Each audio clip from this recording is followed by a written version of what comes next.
What's on, ladies and gentlemen? My name's Ross, I like games, and today we've got some new Transformers cards to talk about. Now, I've already done my Wave 3 reveal video, I'll pop a link to that one in the description, but frankly there was too much to do. I didn't want to do some half-hour, 45-minute mega video. I've heard from people in the past, I've polled me viewers, and they've told me quite clearly they would rather have split up so they can pick and choose what they want. What I would ask is, please check them out, because I'm going to be going through videos thick and fast today.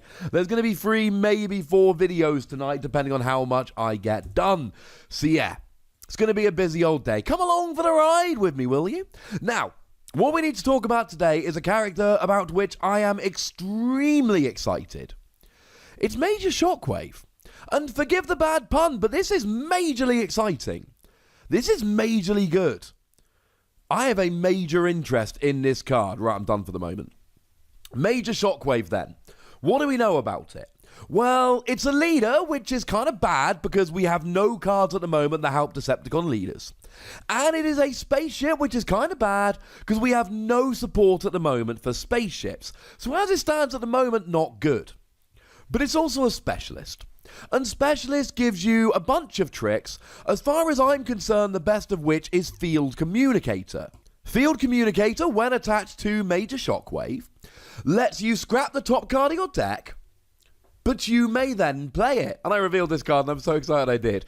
Plus it gives you +1 attack and a white icon, but really it lets you play an extra card. And the great thing about this is that you play a card which isn't in your hand. So you don't have to have a handful of cards or any of that. You get the advantage. And that fits on here as well. Now, incidentally, we also have multi-mission gear.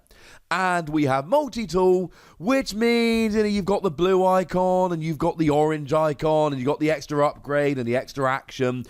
And you've got the +1 defense and the +1 attack. But they do have to be in your hand in order to play them. So Specialist good, other designations bad. But one of the things that should jump out at you right at the beginning here, this is a 14-star character. And what's also really weird is the way they've written it. Because we had 13-star characters before, like the extremely popular Optimus Prime Battlefield Legend, and they just had the 553 in terms of stars, whereas this has an actual 5, an actual 5, and 4. So it turns out the point at which you start getting a number in the stars rather than individual stars is 14. But more importantly, that means that it's an extremely expensive character. It is the most expensive non-combiner, non-titan we've had so far. So it better be gosh darned good. And I tell you what, the stats bear out. 7 attack is huge.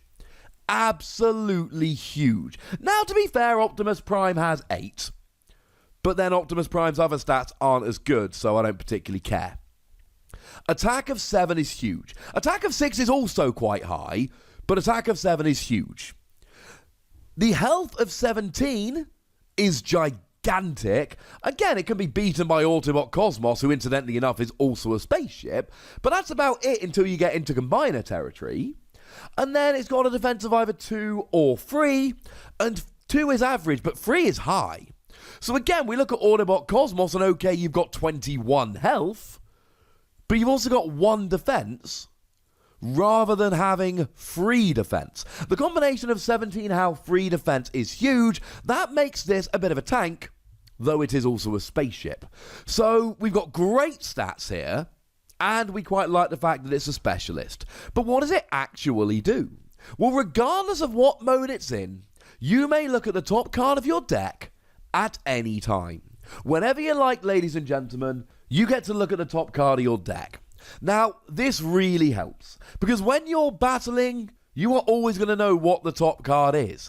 That means that if you want to play a card that shuffles your deck, you know whether it's a good idea or not.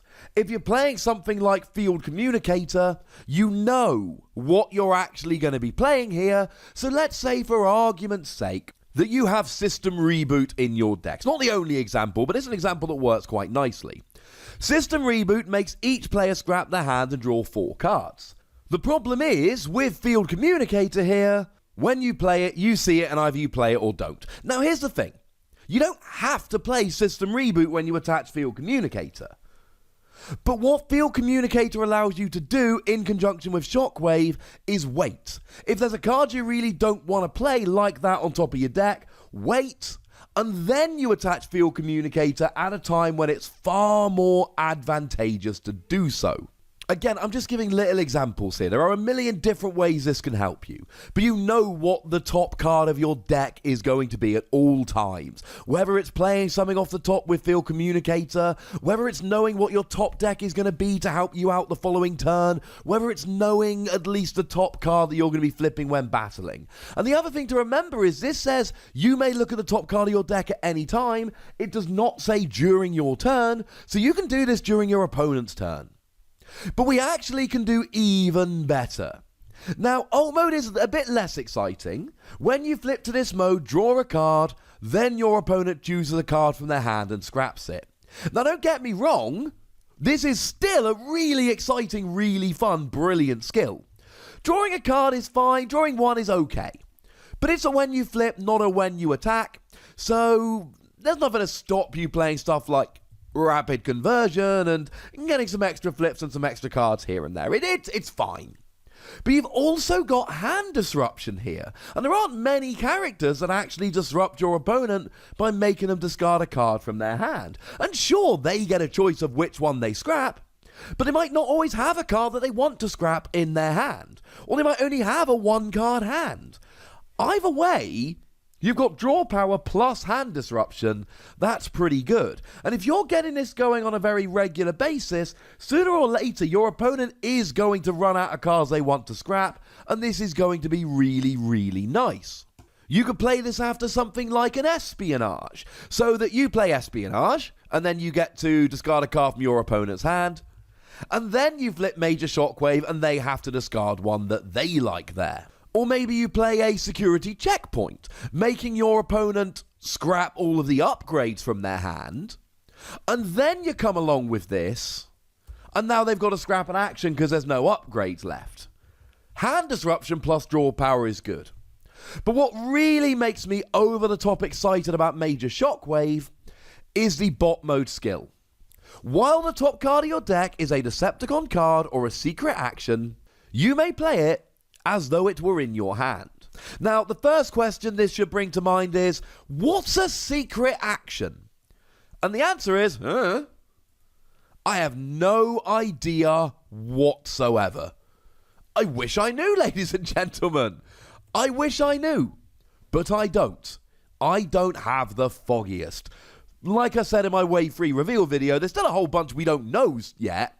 Obviously, as all of these cards are revealed, you know from Wave 2 and from Wave 1. When news comes out, I will have it. So make sure you're subscribed and, we'll get to it when we know.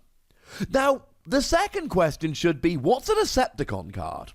And on the one hand, we don't know what a Decepticon card is. And on the other hand, we kind of know what a Decepticon card is. I am assuming that it's the cards with the Decepticon colour borders, which have the Decepticon symbol on them, and which only work for Decepticons. I don't know for a fact, but that seems like a fairly sensible suggestion to me. So we're looking at things like Decepticon Crown. Put it on a Decepticon, and when one of your Decepticons attacks, plan 1. Or we could be looking at things here like Scoundrel's Blaster. +2 attack. While the upgraded character is attacking an Autobot, it has Pierce 2. Or we could be looking at Swindled here. Swindled, fun little card. You draw 2 cards, then scrap 2 cards from your hand. If you began the game with only Decepticon characters, you may play an upgrade.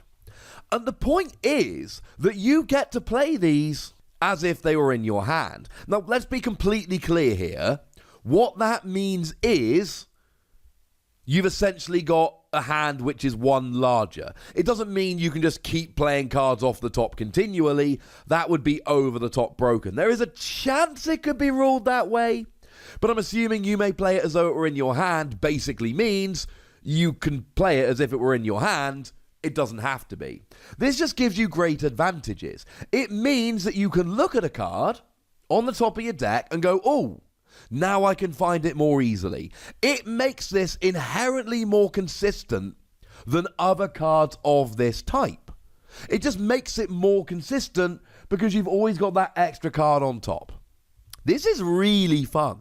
Now, maybe you don't want to play cards like Swindled, and if you don't, you don't, and there's not much I can do about that. But if you do want to play these cards, it means that they're easier to find. And that is going to help out whatever it is you're trying to do. And here's the thing about Major Shockwave. Now, I should mention it is a secret rare, so it ain't going to be the easiest to get hold of. And it is extremely expensive at a 14-star character. But the fact of the matter is, great stats. You always know what's on top of your deck. You can draw while disrupting your opponent's hand. And you can always play the top card of your deck rather than a card in your hand. That's pretty gosh darned good. There is an extremely slim chance that this gets interpreted by the rules people as if the top card of your deck is a Decepticon card or a secret action, you can play it and it doesn't count as your action or upgrade for the turn. I don't think that's the case, but you never know. I think that's probably wishful thinking on my part. Either way, this is an extremely exciting character, and yes, it's a 14 cost, so that's extremely expensive and that's sad, etc. But I don't really care because there's so much to like about this. I could absolutely see some love for this when Wave 3 drops.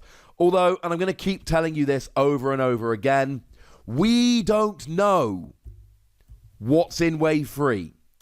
So we have some information, but until we see a lot more cards, we're not really going to know.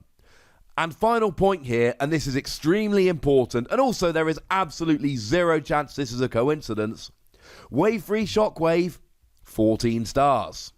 Wave 1 Shockwave, 11 stars. Number of stars that can be spent on assembling a team in the Transformers trading card game, 25 stars. Come on, ladies and gentlemen, double Shockwave. Double Shockwave. Alright, ladies and gentlemen, I'm extremely excited about this, but I would very much like to know if you're excited about this. So please do let me know in the comment section. Go nuts, but please do remember the rule. Be nice, would ya? And then make sure you like this video, subscribe to this channel, and follow me on Twitter at the Wossy, where we talk about games, like Transformers. But by far the most important thing as always, look after yourselves till next time. Thank you very much for watching. My name's Ross, and you've been watching Wossy Plays.